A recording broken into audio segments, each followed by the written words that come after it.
जिसे तुम दीवार समझते हो वो सिर्फ पत्थर नहीं है,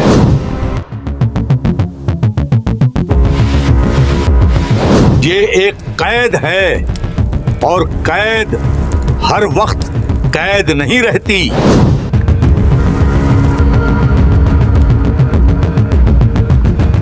जिस दिन इस कैद का हुक्म खत्म हुआ उस दिन सब कुछ बदल जाएगा। न फौज, न ताकत, न चालाकी, सिर्फ वक्त बचेगा और जगह नहीं।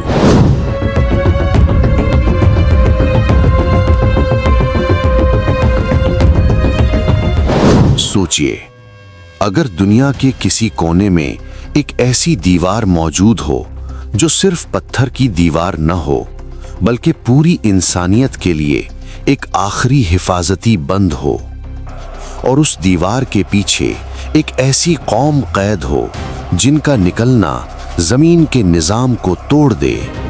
कुरान के अल्फाज हैं, जब याजूज माजूज को खोल दिया जाएगा तो वो हर बुलंदी से उतर आएंगे।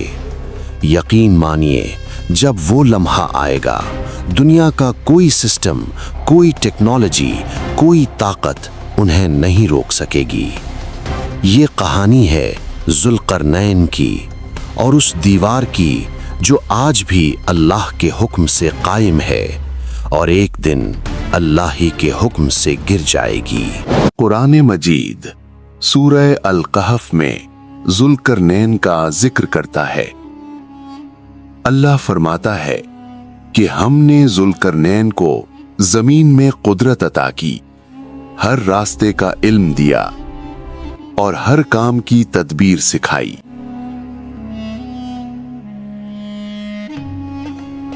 जुल्करनैन सिर्फ एक बादशाह नहीं थे, वो अल्लाह के फरमाबरदार बंदे थे जो ताकत के साथ साथ इंसाफ को भी कायम रखते थे। ताकत मुझे इसलिए नहीं दी गई कि मैं जुल्म करूं, बल्कि इसलिए दी गई है कि हर कमजोर को उसका हक मिल सके।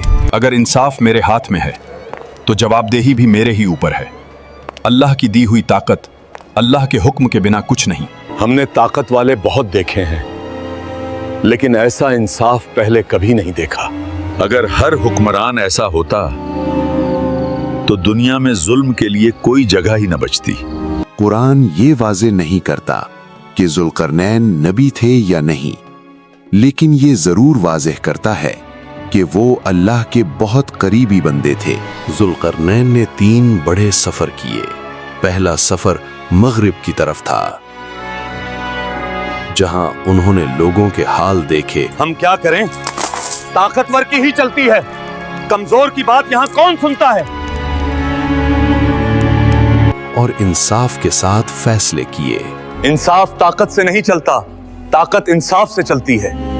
जो जुल्म करेगा उसे रोका जाएगा। फिर वो मशरिक की तरफ गए, जहां उन्हें ऐसी कौम मिली जो सूरज की सख्त धूप से बचने के लिए प्रॉपर रहने का बंदोबस्त नहीं करती थी। फिर वो एक ऐसे इलाके में पहुंचे जहां 2 पहाड़ों के दरमियान एक कौम रहती थी।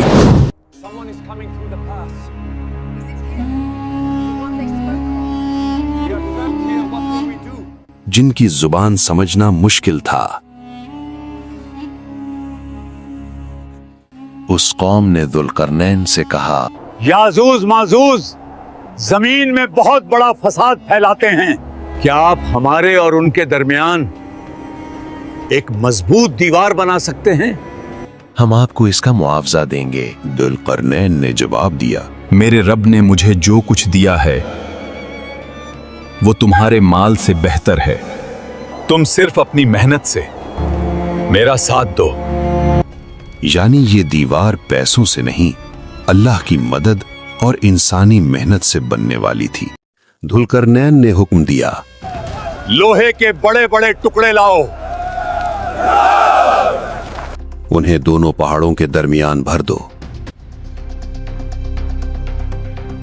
फिर उन पर आग जलाओ यहां तक कि वो सुर्ख अंगारे बन जाएं। उसके बाद उन पर पिघला हुआ तांबा डाल दो।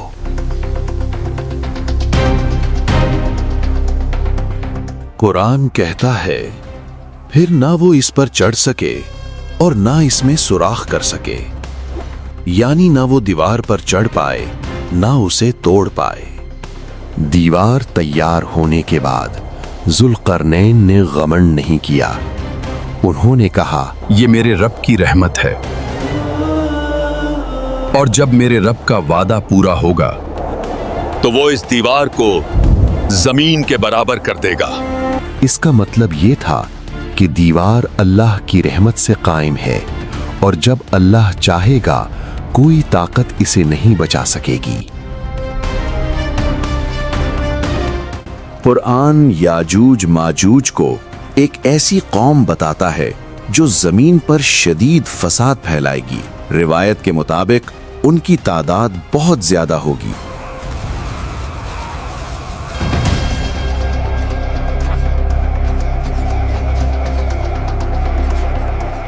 जहां से गुजरेंगे वहां कुछ बाकी नहीं छोड़ेगा। लेकिन कुरान उनकी शक्ल सूरत का तफसीली बयान नहीं करता, ताकि लोग अफसानों में ना उलझें बल्कि पैगाम पर गौर करें। कुरान फरमाता है कि जब अल्लाह का वादा करीब आएगा तो याजूज माजूज को खोल दिया जाएगा। रिवायात के मुताबिक ये वाकया क़यामत के करीब होगा। उस वक्त हजरत ईसा अलैहिस्सलाम और मोमिनीन सिर्फ अल्लाह से दुआ करेंगे, ऐ अल्लाह, हमारी कोई ताकत नहीं, कोई सहारा नहीं सिवाय तेरे, हमें बचा ले और इस फितने से हमें महफूज रख। फिर अल्लाह एक छोटी सी मखलूक भेजेगा जो याजूज माजूज को खत्म कर देगी। ये सब इस बात का सबूत होगा कि अल्लाह के फैसले के सामने सबसे बड़ी ताकत भी कुछ नहीं।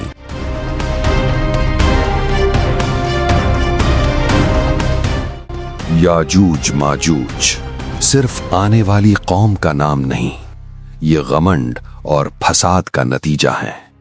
जब इंसान कहता है हम सब कुछ कर सकते हैं, तो अल्लाह दिखाता है तुम कुछ भी नहीं। याद रखो, याजूज माजूज तलवारों से नहीं आएंगे, वो अल्लाह के वक्त पर आएंगे, और जब अल्लाह का वक्त आता है तो ना कोई दीवार काम आती है ना कोई ताकत।